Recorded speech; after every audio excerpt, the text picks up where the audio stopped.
Provérbios, capítulo 14, versículo de número 12. Provérbios 14, versículo de número 12. Na minha versão, está escrito assim: há caminhos que a pessoa considera corretos, mas que acabam levando à estrada da morte. Vamos ler mais uma vez. Há caminhos que a pessoa considera corretos, mas que acabam levando à estrada da morte. Se você abrir no capítulo de número 16, no versículo 25, você vai encontrar uma cópia desse provérbio, praticamente a mesma coisa que é dito aí. Parece que foi preciso fazer uma ênfase. Há caminhos que a pessoa considera corretos, mas acabam levando à estrada da morte. Bom, nesse nosso último encontro sobre o tema Escola da Vida, a Bíblia nos ensina a viver, eu gostaria de convidá-los a refletirmos juntos sobre algo que Provérbios nos mostra, principalmente por esse versículo, um princípio que poderíamos traduzir nessas duas frases: começar bem, terminar bem. Começar bem, mas também terminar bem. Eu não sei se você já viveu algum dia muito estranho da vida, em que, por acaso, logo cedo de manhã, você teve que ir ou visitar alguém que teve um bebê. Geralmente os partos, quando são marcados, cesarianos, eles são feitos logo cedo, de manhã. Pelo menos foi assim com Letícia e Levi. Mas, por ironia da vida, pode acontecer que nesse mesmo dia seja necessário, quem sabe durante o dia ou no finalzinho do dia, você ir a um velório, ver alguém que por acaso perdeu a vida. E por ironia dessa vida aí, pode ser que num dia só você veja o início da vida, mas você veja também o término da vida. Bom, se você não teve esse dia ainda, eu quero dizer a você que, enquanto pastor, eu já tive vários desses momentos. Uma das características da vida pastoral é ver os inícios, mas também ver os términos. Esse mês de dezembro, por exemplo, eu vi vários inícios e pude ser o celebrante de dois inícios bem significativos, que foram duas cerimônias de casamento. E aquele momento mágico acontece quando os noivos vêm e eles, com toda a emoção, iniciam a vida a dois. Mas você já pensou, não sei se você já pensou, mas já aconteceu de no mesmo dia eu estar ali com um casal dizendo assim: você promete recebê-la, você promete honrá-la, você promete honrá-lo, você promete ver aquele início tão bonito, e ao mesmo tempo ter que lidar com um marido e mulher dizendo assim: pastor, acabou, não tem mais jeito. Nós estamos aqui para dizer a você que não é bem assim, e então o nosso fim é esse. Essa é uma característica da vida pastoral. A gente sempre lida com os inícios, mas lida também com os términos. E isso não só nos casamentos, em várias outras situações da vida isso acontece. E eu até criei coragem um pouco aqui para dizer a vocês que começar as coisas é até fácil. começar é fácil. Eu sei que alguns vão dizer assim: pastor, começar um casamento não é fácil não, é caro, dá medo, tem muitas coisas para se resolver. Não cheguei nem a caminhar. Já me matriculei no curso de psicologia. Comecei, fui lá, Carol, primeiro semestre, segundo semestre, e depois, cadê esse aluno que não termina? Me matriculei no curso de enfermagem, me matriculei no curso de história. Aí vocês podem dizer: pastor, que coisa boa, olha o tanto de curso que o senhor começou. Pois é, agora pergunte para mim, quantos eu terminei? Nenhum. Está vendo como começar é fácil? Comecei outro, viu? Letras agora. Eu acho que o objetivo é fechar assim e dizer: quais são os cursos que tem disponível? Irmãos, olhe por esse estudante, por esse pobre estudante, para ver se ele, dessa vez, ele termina. Estou lá, estou na batalha, primeira matéria, terça-feira tem que entregar uma prova, orem por mim. Mas vejam, irmãos, como começar é fácil, difícil é terminar. E você acredita que quem escreveu esse verso, quem escreveu esse provérbios para nós, não é também, como eu não sou um bom exemplo, não é também um bom exemplo para nós? O próprio Salomão teve um início esplendoroso, mágico, um início maravilhoso, muito lindo de se ler na Bíblia. Mas você sabe como Salomão terminou a vida? Que tal se nós lêssemos isso na palavra de Deus? Pega aí a sua Bíblia comigo, abra no livro de 1 Reis. Vamos ver o homem que escreveu isso, como ele se saiu nesse quesito de começar e terminar. Vamos para o capítulo de número 3. Nesse capítulo, nós temos aqui o início da vida e do reinado de Salomão. Ele recebeu, 1 Reis, capítulo 3, nós vamos ler a partir do versículo de número 6. Ele recebeu do seu pai a instrução para governar e para construir um templo.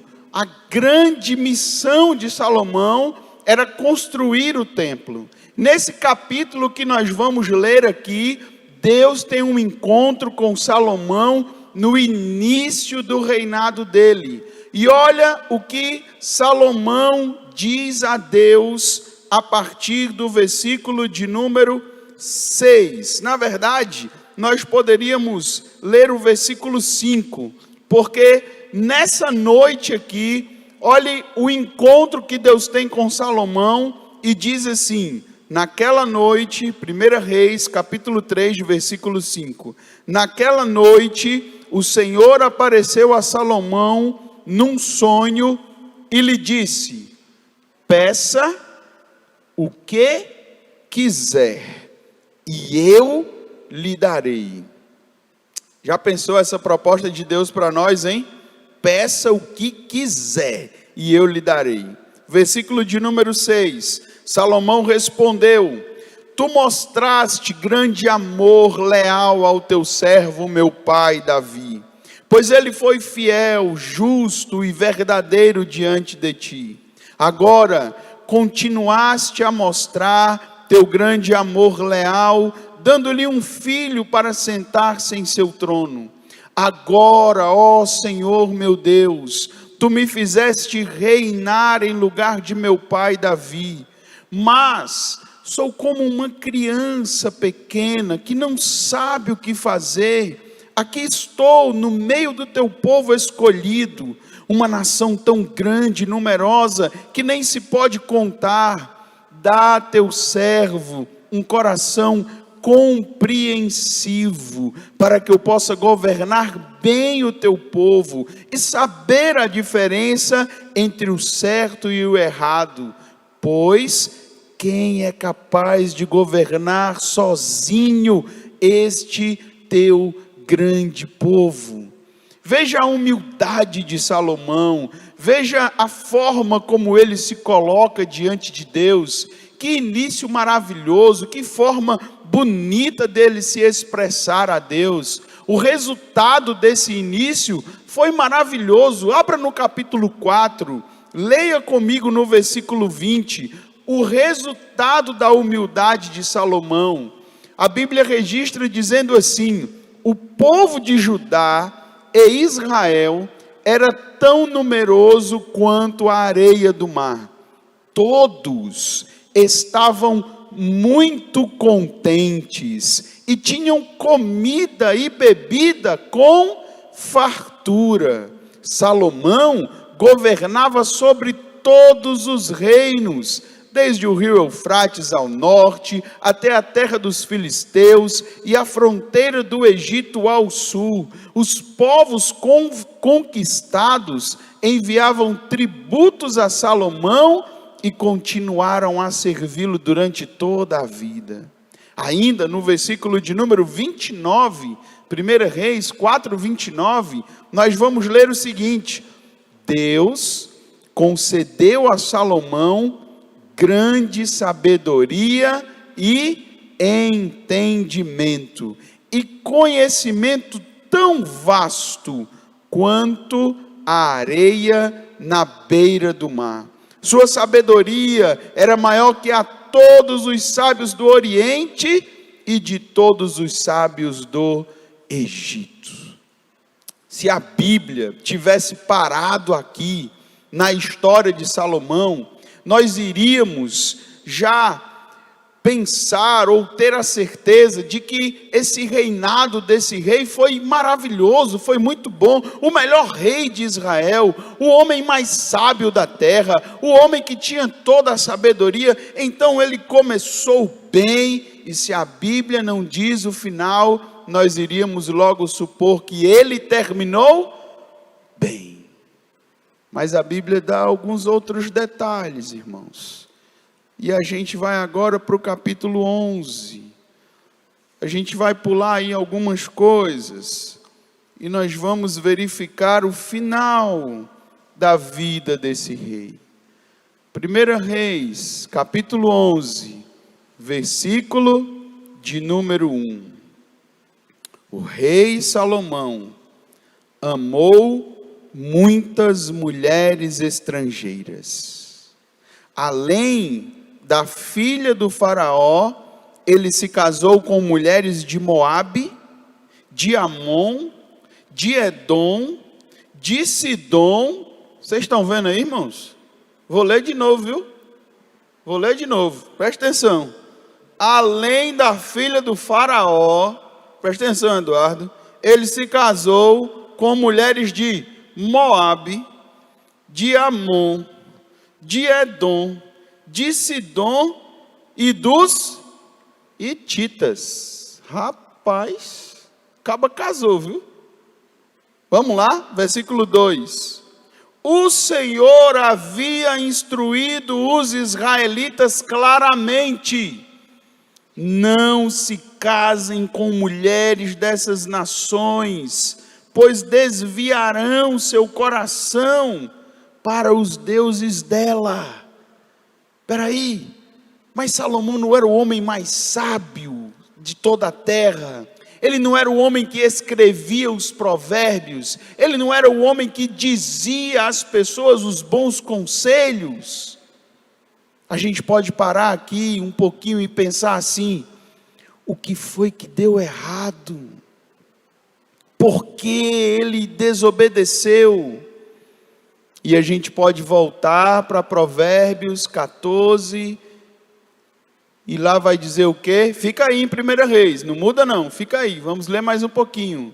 Mas a gente pode ouvir a Bíblia dizendo: há caminhos que para o homem parecem corretos, mas no final são caminhos de morte.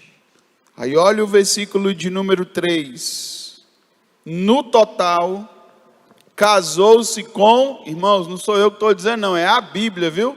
Você está lendo aí? Olha, não é história do pastor não, é a Bíblia, viu? Quantos irmãos? 700 princesas. Irmão Ailton, como é esse negócio? Me explique isso aí. E ainda teve 300 concubinas. 1000 mulheres. Mas aí, o restante do versículo diz o quê? E elas desviaram seu coração do Senhor. E no versículo 4, nós vamos ler o resumo do término na vida de Salomão. Quando Salomão era idoso, elas o induziram a adorar outros deuses, em vez de ser inteiramente fiel ao Senhor, seu Deus, como Davi tinha sido. Salomão adorou Astarote, a deusa dos Sidônios, e Moloque, o repulsivo deus dos Amonitas. Com isso, Salomão fez o que era mal aos olhos do Senhor, recusou-se a seguir inteiramente o Senhor, como seu pai Davi tinha feito. E nesse momento você pode dizer: misericórdia, misericórdia. Queridos, há caminhos que para o homem parecem corretos, mas que acabam levando à estrada da morte. Quando Deus olha para as nossas vidas, Ele olha para o início, o meio e o fim das nossas vidas. Deus nunca olha para nós a curto prazo. Deus sempre olha para nós desejando o melhor para a nossa vida inteira, para chegar até o final bem. Nós não podemos só começar bem, nós temos que estar diante de Deus alertas, humildes, confiantes, para terminar bem aquilo que nós fazemos. Essa semana eu tive o prazer de sentar com um pastor e ouvir uma história tão bonita. Um pastor que começou bem, um pastor que conduziu o seu ministério, um pastor que andou com integridade, um pastor que talvez alguns vão saber quando eu contar agora, que dizia que pastoreava uma igreja em outra cidade próxima à nossa, e quando uma mulher ia pedir carona a ele, e Deus dizia assim: ei rapaz, tenha cuidado com essa carona, ele dizia assim: minha filha, eu pago a sua van, mas eu não posso levar você no meu carro. E eu pude, irmãos, com muita alegria, ver que esse pastor terminou bem, terminou com a sua família, com os seus filhos, e ele pôde me dizer com tanta alegria: meu filho, eu me reúno todas as noites com a minha família, e nós fazemos um culto maravilhoso ao Senhor, alguns longe, outros perto. Como é bom, irmãos. Ao mesmo tempo, como é triste. Algumas histórias que eu preciso saber, de alguns pastores que começam bem, que são empolgados, sabe? Que faz uns temas quando chega na igreja, que diz: irmãos, olhe, tudo vai ser bênção, mas na caminhada, pensam que estão trilhando alguns caminhos que são bons, mas no final eles são caminhos de morte. O inimigo, a função dele é fazer com que, mesmo que a gente comece bem, que a gente não termine bem. E ele age colocando armadilhas nas nossas vidas. Lá com Salomão, o que foi que ele usou para Salomão não terminar bem? Ele usou para Salomão o poder, a possibilidade de ter mais poder, foi o que motivou Salomão a casar com tantas mulheres. Salomão não estava casando apenas com mulheres, ele estava adquirindo outros governos, outros tratados, ele estava fazendo, era assim que se fazia naquela época, a diplomacia. Quando você casava com a filha de um reinado vizinho, você tinha condições de ter poder sobre aquilo. Mas aquilo derrubou Salomão. Aquilo fez com que ele não pudesse mais terminar bem. Eu queria encerrar essa mensagem hoje dizendo uma boa notícia a você. Eu queria, se eu pudesse olhar nos seus olhos de todos vocês aqui, eu queria dizer a você: é possível começar bem e terminar bem. Essa é a boa notícia do Evangelho.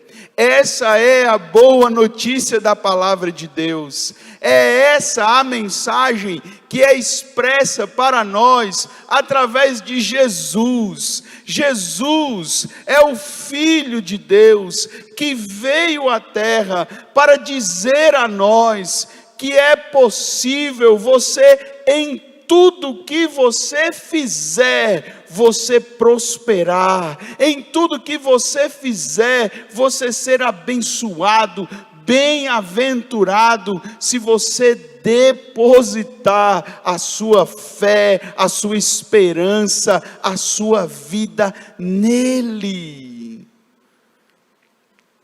Aos seus discípulos lá, no final do capítulo 16 de João, ele disse assim: olha, no mundo vocês terão aflições, no mundo vocês terão dificuldades, vocês vão ter dificuldades no curso, quando vocês estiverem fazendo lá a sua faculdade, vocês vão ter dificuldades no casamento, quando vocês iniciarem tudo, vocês vão ter dificuldades quando você abrir uma empresa, e você tiver que lidar com todos aqueles impostos e aquela coisa dos clientes. Vocês terão lutas e aflições, mas Jesus disse aos seus discípulos: mas tende bom ânimo, porque eu venci o mundo. O que Provérbios está nos ensinando através desse versículo é que nós simplesmente precisamos entregar os nossos caminhos ao Senhor. Se Provérbios diz que há caminhos que a pessoa considera correto, mas acabam sendo perigos de morte, Provérbios está dizendo ao mesmo tempo para nós o seguinte: talvez você não saiba quais são os melhores caminhos. O que Provérbios está dizendo é: talvez você se engane, pensando que aquele caminho é bom. Cristiane deu seu testemunho no domingo passado, não hoje, domingo passado, sobre um relacionamento que ela iniciou, um namoro, e ela imaginava que era a melhor escolha, era o melhor caminho, até que chegou uma irmã para ela e disse: minha filha, você está com migalhas, Deus está preparando um banquete para você. Olha aí, essa irmã é uma bênção. Mas era um caminho que ela pensava. Isso é verdade, ou não é verdade? Isso é verdade, isso é verdade. É verdade o que a irmã disse, é verdade que se cumpriu. Mas, queridos, eu queria que nós pudéssemos ir para casa hoje, dizendo assim: Senhor, será que eu não estou prestes a tomar um caminho que pode me prejudicar? Senhor, será que eu estou tendo discernimento em todas as áreas da minha vida? Senhor, será que eu estou conduzindo o meu casamento bem, Senhor? Pode ser que eu esteja achando que essa atitude ou aquela seja uma atitude boa, mas no final não seja. Eu queria te convidar para falar com Deus nessa noite, dizendo assim: Senhor, eu não quero mais trilhar e escolher os meus caminhos sozinhos, eu quero a tua ajuda, eu quero o teu discernimento, eu quero, Senhor, ouvir a tua voz, tomar a decisão junto contigo. Eu quero, Senhor, que o Senhor me livre desses caminhos maus, porque eu quero começar bem, mas eu também quero terminar bem. E eu queria convidar você à oração agora. E para esse momento, você precisa ser muito sincero com Deus. Nessa canção que nós cantamos enquanto orávamos, nós dizíamos: se é preciso tomar decisão, eu sei que existe alguém que me ama e Ele quer me dar a mão. Se você ainda tem andado sozinho, se você tem andado os seus caminhos sozinho, dizendo assim: deixa que eu sei, deixa que eu escolho, deixa que eu decido, deixa que é o meu jeito que vai resolver, talvez essa seja a noite de você entregar os seus caminhos, todos eles ao Senhor. Talvez, se você já entregou a sua vida a Cristo, mas ainda guardou alguma coisa e disse assim: Senhor, o Senhor pode mexer em tudo, mas aqui não, Senhor. Essa área da minha vida o Senhor não mexe, essa área da minha vida eu ainda não vou deixar o Senhor dar opinião. Talvez essa seja a noite para você dizer assim: Senhor, eu quero começar bem. Na verdade, você pode dizer: eu já comecei, Senhor, mas eu quero ir até o fim bem. Eu espero que o Espírito Santo tenha falado ao seu coração nessa noite, porque o desejo de Deus, como um bom pai que Ele é na sua vida, é lhe dar orientação, é poder dizer a você qual é o melhor caminho, é dizer a você qual é a melhor escolha, é dizer a você por onde não ir, mas também por onde ir. E agora é a hora que você tem para poder falar com Deus e tomar uma decisão dizendo: Senhor, eu não quero trilhar caminhos de morte, eu não quero me enganar. Eu quero começar bem e eu quero terminar bem.